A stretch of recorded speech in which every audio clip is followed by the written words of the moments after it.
Hi, I'm Scientist Q, and you're learning with Q Scientific.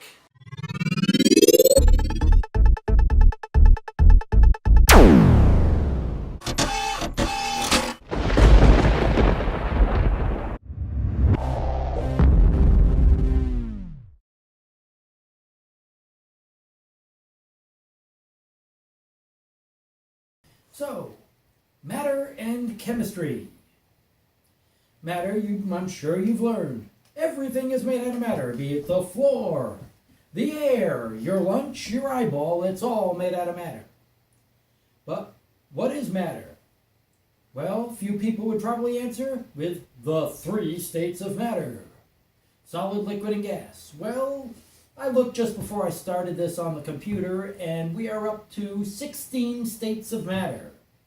Solid, liquid, gas, and plasma. Many of you would have heard of plasma. And then there are 12 other what they call non-classical states of matter, including the Bose-Einstein condensate, liquid metallic hydrogen, and the one that just, time crystals. They're sort of like a solid that never reaches equilibrium. So they're constantly changing through time. We have supersolids and superliquids. Solids at extreme low energy states that flow, but they're still a solid. There's a lot going on with this, so we can't just limit it to 3 states, but yeah, I don't think you need to know anything more for a test than solid, liquid, and gas. So what is matter? What is this stuff? The easy explanation, probably the one they'll test you on anyways, is that matter is anything that has mass and takes up space. And we'll break that down a little bit as we go. First, takes up space. We can rewrite that using only one word. A word you're probably familiar with from the television set called volume. And it means the same thing, how much space it takes up, how much space the sound takes up. If you don't turn the volume up quite loud enough, the sound does not take up space all the way out to where you're sitting and you can't hear the television. That's usually not the case with children. Usually, especially if you're playing some kind of video game with lots of explosions, you turn the sound really, really loud, and now it's taking up space in the entire house, and some adult comes in, "Will you turn that down?" Yeah, I know. Works the same way for me still, even though it's no longer apparent. It's my wife telling me to turn it down. And usually, well, sometimes it's video games, sometimes it's the electric version of that thing. But, in any case, that's what volume is. It's how much space it takes up, and that includes really what they mean with sound, is how much space does the sound take up. The other word then is mass. What is mass? Well, the book definition, the definition that you will have to learn, is mass is a measure of the quantity of matter contained within an object. Absolutely correct definition. Nothing wrong with that definition at all, except that the definition of matter was anything that has mass, and now our definition of mass is the amount of matter. We're kind of stuck going round and round and round and round in a circle. So, to get around that, I have a definition for the word mass that does not use the word matter. But to do that, I need to introduce a brand new scientific term for you. I know it's a big word, it's kind of complicated. Hopefully I don't lose everybody on this. But what it comes down to is mass is how much, big science word, stuff something is actually made out of. That's really all it is, how much stuff is actually there. Now you don't, in 5th grade, need to know the difference between mass and weight, but I also don't want to lead you to a confusion later thinking they are the same thing. Just, real basic, real quick. Weight is mass times the force of gravity. That's all it is. Okay, so moving on from that. Another way that we can look at defining matter is in terms of physical properties. A physical property is any property which can be measured or observed without changing the composition of the matter being measured or observed. Or in other words, if when you're done measuring and observing it, it's still what it started with, that was a physical property. These are all physical properties. They can all be measured or observed without changing the matter. Notice they include mass and volume. As we said earlier, all matter has mass and volume. That's what makes it matter. Many of these other properties could apply depending on what you're observing or measuring for. The three states of matter that you're required to know about are defined by two physical properties. A solid will always have its own shape and always have its own volume, meaning it's going to stay the same size as well as shape. A liquid can change shape. If you pour water from a round bottle into a star-shaped container, you'll have a star-shaped liquid. But it won't take up any more room. If you have a little tiny cup of water and pour it into an empty swimming pool, you will not overflow the swimming pool. A gas, that's not the case. A gas will not only take the shape of its container, but it will fill whatever container you give it. If you put it in a little tiny bottle, you can carry a lot of gas in a little bottle and then just let a little of that gas out. Like if I sprayed some air freshener in your classroom, everybody in the room would be able to smell the air freshener even though I only let a little tiny bit of gas out. The same applies with, like, I'm sure you've smelled your neighbors barbecuing chicken from all the way down the street. The chicken's not big, but the smell from that chicken takes up the whole neighborhood. Crikey, mate, you've lost attention. Don't do that.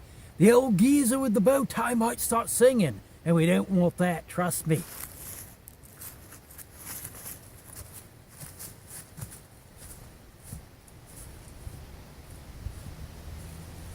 We've covered mass and volume and matter. We can get down to the heart of what we're learning today, which is the two types of changes which can happen to matter.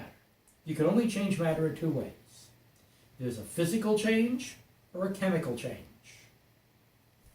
And one of the big misconceptions I want to address right off the bat is, and it goes around all the time, that a physical change is one that you can undo and a chemical change is one that you can never undo.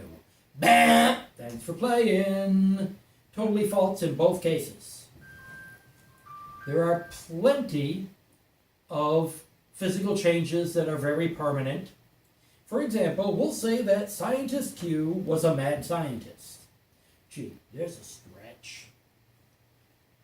But I came charging into your classroom with an axe and I attacked your desk with my axe. Now, what is your desk made out of? Probably it's a combination of wood and metal and plastic. If I chop it up into a million pieces with an axe, is it still wood, metal, and plastic? Absolutely. But is there any way you can put that back together? You can reverse what I did? All the king's horses, all the king's men, and all the glue in the world, you're not going to get a brand new desk out of that one again. So that is a very permanent change, but it is only physical. It's still the same thing you started with. In a chemical change, you make some brand new chemical, something that's never existed before. And there are chemical changes you can undo all the time. Anytime you recharge your cell phone, you're undoing a chemical change. Rechargeable batteries is taking a chemical change and running it back to the beginning so you can run it back the other way again and use the rechargeable battery. There are all kinds of chemical changes you can undo. One of the goals with these instructional videos would be to include some kind of a demonstration that we would not be able to do in the classroom. Now, as I was reading through all the instructional objectives that you were to learn about, gases came up over and over and over in what they were talking about. So I thought we would do a chemical change between two gases. That's not something you see every day, and yet it fits perfectly with what we're doing. But before the demonstration, first a word on safety. We here at Q Scientific want to ensure that you have the best possible experience with science. Some demonstrations aren't safe to do in the classroom. So you should never try this at home. Ever. Now, whenever you're going to do an experiment like this, safety is always your first concern. Ear protection,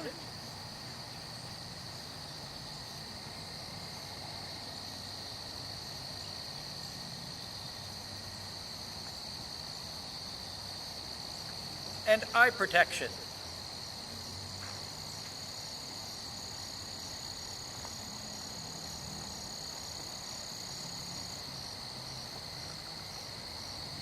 And make sure your ear protection is fitting correctly or it doesn't do you much good.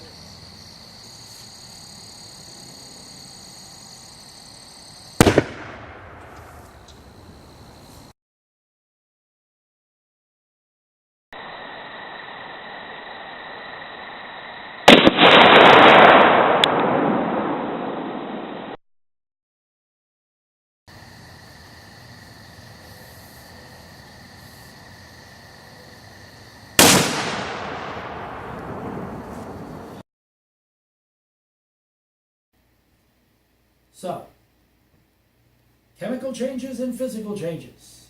And when I come and visit you, which hopefully I get to come and visit you, we'll get to do some of these types of reactions, some slower, some faster, and you get to see how these reactions work. Continuing on with our discussion of chemical changes, there are two very important groups of chemicals that you will be studying to some extent even in 5th grade, but there is more to learn all the way on, right up through college, to research professors are still learning more about acids and bases. Now, we have a saying in science, and I want you to repeat after me because this just might save your life someday. Mix acids and bases, blows up in our faces. So, what do you think we're going to do when I come and visit you?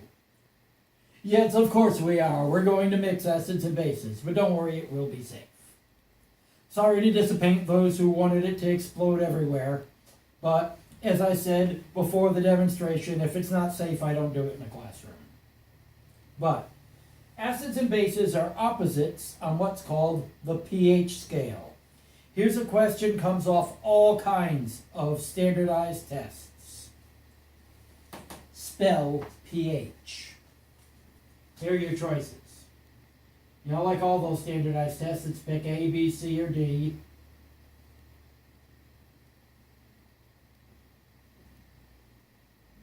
A, both lowercase letters. B, capital P, lowercase h. C, lowercase p, capital H. And D, capital P, period, capital H, period. How many vote for A? B, C, D. The answer, of course, is C. Lowercase p, capital H. The reason is the P is not the important letter. P stands for percent. If you dissolve it in water, P means what percent of it actually dissolves. H has to be capitalized. It is the chemical symbol for the element hydrogen. For strong acids and strong bases, that's the difference. If when you dissolve it in water, the piece that breaks off the molecule is a hydrogen atom, that makes it an acid. If the piece that breaks off the molecule is something that can pull a hydrogen atom off of a water molecule, an H2O, that makes it a strong base. And this concludes the lesson section of our matter video. There is more information continued after this that is mostly pertaining to teachers and classroom structure for when we come out and see you live and in person. Students are perfectly welcome to view this. There is no secret information that you can't know contained at the end of the video. I promise. Kind of like waiting for after the credits on a Marvel movie. Same idea. So, if you want to continue watching, feel free. There may be some humor, but otherwise it is, like I said, just some information for the teachers. Thank you. I hope you learned something and had a little fun along the way. In preparation for the Scientist Classroom visit, Please observe the following. This presentation requires a room that can be reasonably darkened. Windows with shades are usually adequate. Students will be working in and out of their seats, both individually and in groups. Please take a moment beforehand to arrange seating accordingly. This will facilitate a swifter transition into the hands-on activities. If you have up to 24 students, please arrange your room like this. If you have 25 or more students, please arrange your room into 5 groups. Thank you for choosing Scientist Q.